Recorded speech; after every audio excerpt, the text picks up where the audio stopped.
Good morning, Muffin. We're going to read Dr. Dan the Bandage Man. It's an old story, so it might have some funny ideas, but we'll see.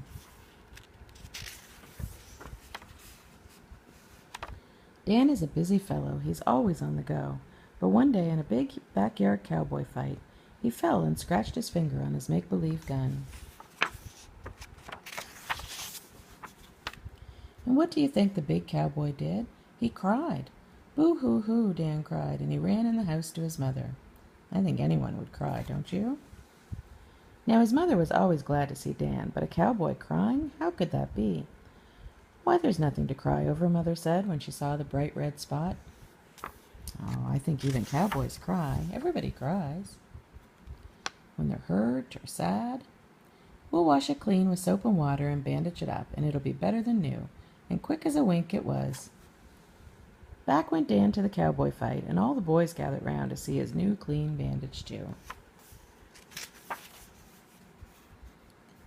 Next day, Dan hitched up Spotty, his pup, to take his sister Carly's doll for a ride. But Spotty saw a cat he wanted to chase, and he forgot all about that doll. Lickety-split, Spotty started off. The wagon tipped over, the doll tumbled out, and Carly started to cry. My baby hurt herself because the doll had a bump on her head.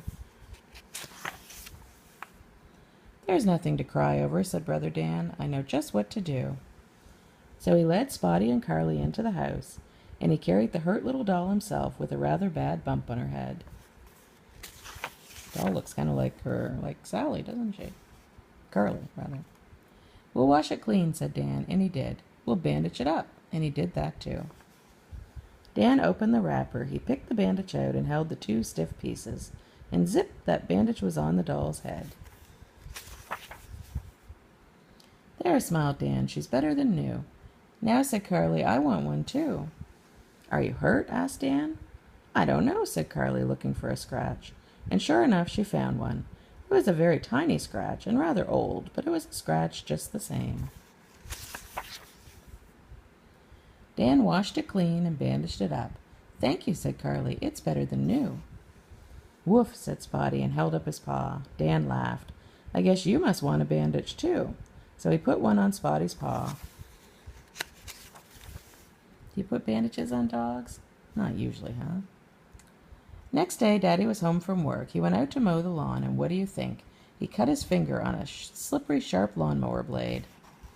Let me fix you up, Dad, said Dan. I know what to do. We'll wash your finger clean and bandage it up, and it'll be better than new. Dad looked surprised, but he followed Dan, and soon Dad wore a bandage too.